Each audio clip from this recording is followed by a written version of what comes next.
Good morning student. આપણે ગ્રામરના હમણાં 3-4 ચેપ્ટરનો અભ્યાસ કર્યો. આજે આપણે લેખન વિભાગમાં થોડોક અભ્યાસ કરીશું. તો લેખન વિભાગની અંદર આપણી પેપર સ્ટાઇલની અંદર અર્થવિસ્તાર, પછી અહેવાલ લેખન, વાર્તા લેખન, સંક્ષેપીકરણ અને નિબંધ લેખન આવે છે. તો આજે આપણે થોડું અર્થવિસ્તાર વિશે સમજીએ. અર્થવિસ્તાર એટલે વિચાર વિસ્તાર. આમ તો તમને ખ્યાલ જ છે કે કોઈ પણ એક પંક્તિ આપેલી હોય છે, એ સંસ્કૃતનું સુભાષિત હોય, કોઈ થ્રોટ વિચાર હોય, કોઈ કાવ્ય પંક્તિ હોય, કોઈ મુક્તક હોય, જેની અંદર જીવનનું કોઈ રહસ્ય છુપાયેલું હોય, એનો અર્થ પકડીને આપણે એમનો વિસ્તાર કરવાનો, એનું નામ અર્થવિસ્તાર. હવે એના માટે તમારે શું કરવાનું છે? પહેલાં તો એ પંક્તિને ધ્યાનથી 2-3 વખત વાંચવાની છે. એના શબ્દોનો અર્થ સમજવાની કોશિશ કરવાની છે. એ અર્થ જો તમારી પાસે પકડાઈ જશે તો તમે એનો વિચાર વિસ્તાર કરી શકશો. તો એ પંક્તિને સમજવાની, એના શબ્દોના અર્થ પહેલાં લઈ લેવાના. કોઈ 1-2 શબ્દના અર્થ ન આવડે તો ચાલે, કારણ કે પછી તમારી ભાષામાં તમે એ અર્થને ગમે એ રીતે વિસ્તારો તો એમાં તકલીફ ન રહે. હવે સૌપ્રથમ અર્થ વિસ્તાર કરવામાં પહેલું પગથિયું છે કે મેં કહ્યું એ પ્રમાણે પંક્તિઓના, શબ્દોના તમારે અર્થો છે એ શોધવાના. એટલે તમને આખી પંક્તિનો એક સામાન્ય અર્થ તમારી સામે આવશે. એટલે તમારે લખવાનું, શરૂઆત કરવાની, સામાન્ય અર્થ, મુદ્દો બાંધવાનો. દાખલા તરીકે કોઈ પંક્તિ હોય કે કડવા હોય લીમડા, મીઠા એના ગુણ, બાંધવ હોય અબોલડા, તોય પોતાની ભાઈ. હવે અહીંયા આ પંક્તિ છે તો એનો સામાન્ય અર્થ શું થાય?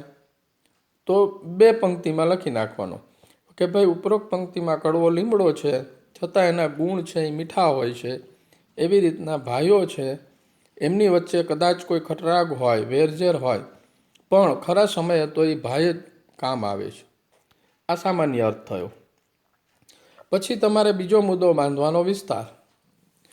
એ વિસ્તાર તમે કરો ત્યારે એ પંક્તિનો અર્થ તમે જે મેળવો છે એને ખોલવાનો પ્રયત્ન કરવાનો. એટલે કે એના જેવી બીજી પંક્તિ તમે મૂકી શકો, બીજું દ્રષ્ટાંત તમે મૂકી શકો, બરાબર છે? અને ઉદાહરણ આપીને એને વિસ્તારવાની તમારે કોશિશ કરવાની. જે તમે અર્થ પકડેલો છે, જે મર્મ પકડેલો છે, એનો તમારે વિસ્તાર કરવાનો છે. તો એમાં આપણે કહી શકીએ કે ભાઈ લીમડાના ગુણ છે એ આમ જોઈએ તો મીઠા છે. લીમડો ભલે કડવો રહ્યો, એ 12 માસ આપણને છાંયો આપે છે, 12 માસ એ લીલોછમ રહે છે, એનાથી કેટલી બધી ઔષધિઓ બને છે. કડવો હોવા છતાં આ રીતના એ ખૂબ જ ઉપયોગી છે. એવી રીતના 2 ભાઈઓ છે જે એક જ માનું સંતાન છે, એક જ લોહી છે. કદાચ એમના વચ્ચે ક્યારેય કંઈ કડવાશ આવી હોય, પણ ખરા સમયે જ્યારે કોઈ ભાઈ મુશ્કેલીમાં હોય ત્યારે બહારના કોઈ મદદ કરવા નથી આવવાના, એ ભાઈ જ એમની મદદ કરશે. તો એ રીતના એનો તમારે વિસ્તાર કરવાનો. પણ એનું વિષયાંતર ન થઈ જાય. 8 થી 10 પંક્તિમાં એનો તમારે વિસ્તાર કરવાનો.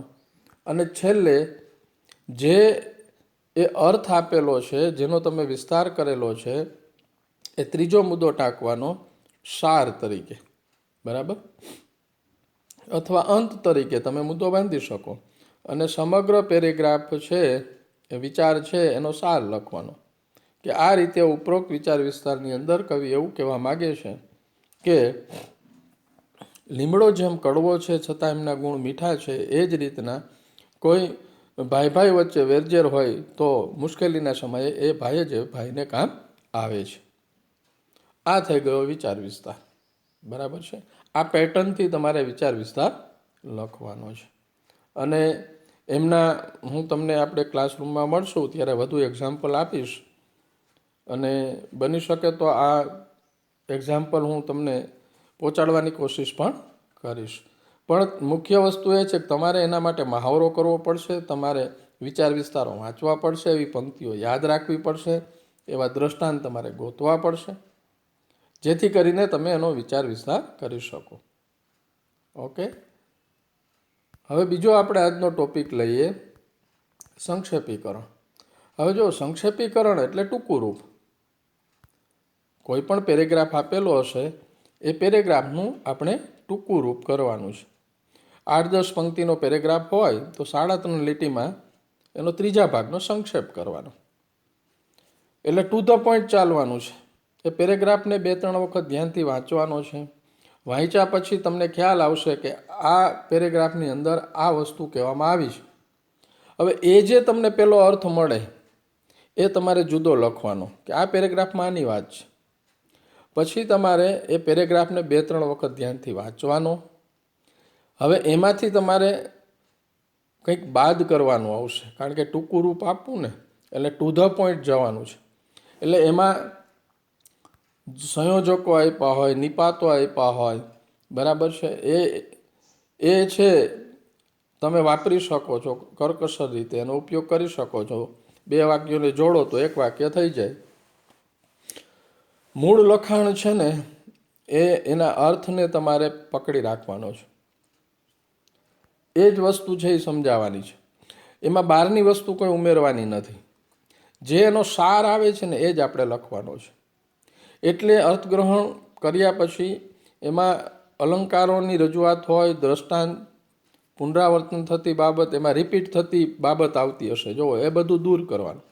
એક્ઝામ્પલ દૂર કરવાના, રિપીટ થતી બાબતો દૂર કરવાની, બરાબર છે. અને તમારે ટુ ધ પોઈન્ટ જવાનું છે. તો આખા પરિચ્છેદને 3 વખત વાંચવાનો. પહેલી વખત વાંચો ત્યારે એમાં શું કહેવાય એ સમજાશે તમને. બીજી વાર વાંચો ત્યારે એ તમે સમજી શકશો.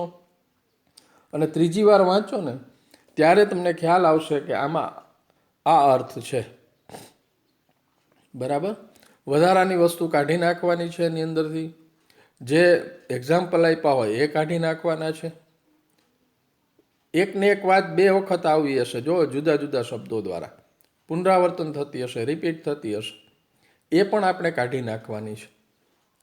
એટલે સંક્ષેપીકરણ માટે તમારે તમારું થોડુંક મગજ ચલાવવું જોશે.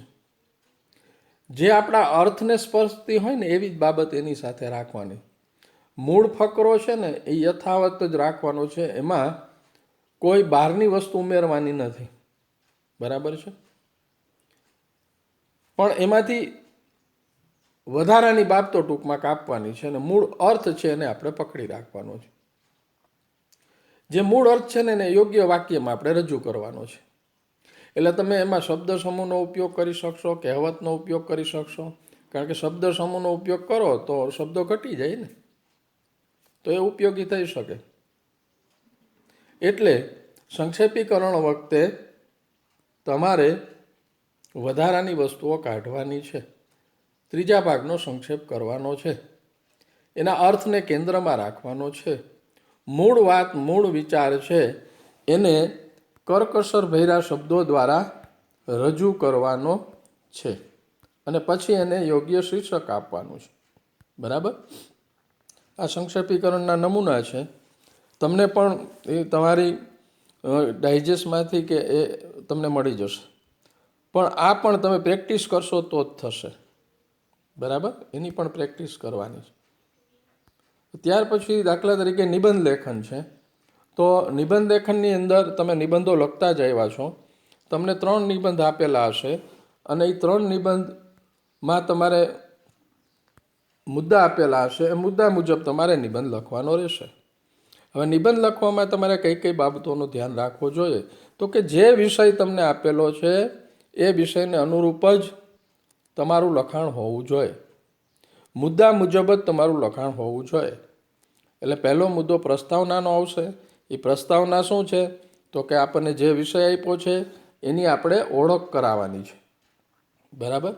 એટલે પહેલો મુદ્દો પ્રસ્તાવનાનો છે, વિષયની ઓળખ માટે, વિષયના પ્રવેશ માટે. હવે વિદ્યાર્થી મિત્રો, નિબંધ લેખન છે ને એ મહત્ત્વનું છે. એના 8 ગુણ હશે. તમે ગ્રામરના 8 ટોપિક તૈયાર કરો ત્યારે તમને 8 ગુણ મળે. નિબંધમાં તમને લખવાની મોકળાશ મળશે. 3 થી 3.5 પેજ તો તમારે લખવાના જ રહેશે, કારણ કે 250 શબ્દ ની આસપાસ નિબંધ લખવાનો થાય. હવે નિબંધ લખો ત્યારે તમારું લખાણ સાદું, સરળ અને સચોટ હોવું જોઈએ. વારંવાર એકની એક બાબત બધા મુદ્દામાં ન આવી જોઈએ, એ ધ્યાન રાખવાનું. તમે અવતરણ ચિહ્નનો ઉપયોગ કરો, નવા કોઈ પણ પ્રકારના કોટેશન, નવી પંક્તિઓ, એને તમે હાઇલાઇટ કરો, એમાં અવતરણ ચિહ્ન મૂકો. કોઈ એવા થ્રોટ હોય એને તમે દ્રષ્ટાંત તરીકે મૂકી શકો, એને હાઇલાઇટ કરી શકો. પછી ભાષા શુદ્ધિનો ખાસ ધ્યાન રાખવાનું. તમારે જોડણી, અનુસ્વાર આ બધાનો ખાસ ઉપયોગ કરવાનો. પણ ભાષામાં બોલી ન આવી જવી જોઈએ. હું ત્યાં ગયો તો નહીં, હું ત્યાં ગયો હતો. એટલે તમારી ભાષા છે એ શુદ્ધ ભાષા હોવી જોઈએ, બરાબર છે. બોલીનો ઉપયોગ ન થવો જોઈએ. પછી તમે જે લખાણ કરો છો એ હાસ્યાની અંદર હોવું જોઈએ, છેકછાક ન હોવી જોઈએ. આ બાબતો ખાસ નિબંધની અંદર તપાસાય છે. ટાઇટલ, શીર્ષક બરાબર પહેલાં સમજવાનું છે. ઘણી વખત વિદ્યાર્થીઓ શીર્ષક સમજી નથી શકતા, એટલે એકને બદલે બીજો નિબંધ લખી નાખે છે. દાખલા તરીકે પૂછ્યો હોય વસંત ઋતુનો નિબંધ, અને લખી નાખે વર્ષા ઋતુ વિશે. તો એ એક ખાસ ધ્યાન રાખજો. પ્રકૃતિ વિષયક નિબંધો ધ્યાનથી જોઈ અને એનું વિષયાંતર ન થઈ જાય, એ ખાસ ધ્યાન રાખવાનું છે. મુદ્દાની બહાર જવાનું નથી. જોડણી ખાસ તપાસાય છે, ભાષા સુધી ખાસ તપાસાય છે. તમારે નિબંધને 20થી 25 મિનિટ આપવી જોઈએ. હવે એના માટે તમારે નિબંધો વાંચવા જોઈએ, એના કોટેશનો તમારે યાદ રાખવા પડશે, જુદી જુદી પંક્તિઓ. કારણ કે નિબંધ તો કોઈ પણ પૂછી શકે છે. કેટલા બધા વિષયો છે. આપણે અનુમાનિત 10થી 15 નિબંધો તૈયાર કરીએ, પણ એ જ નિબંધ આવે એવું તો હોતું નથી.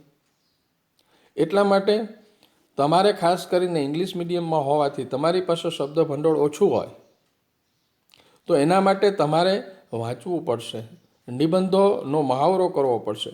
જો લેખન અને ગ્રામર વિભાગ એવો છે કે એની અંદર તમે મહાવરો કરશો ને તો જ એમાં માસ્ટરી આવશે. નિબંધ લખવામાં તમારે તમારા વિચારો રજૂ કરવા પડશે. તમે તમારા મૌલિક વિચારો રજૂ કરી શકો છો. હવે ક્યારે બને? તમારી પાસે માહિતી હોય તો. અને એના માટે તમારે એ વાંચવા પડે.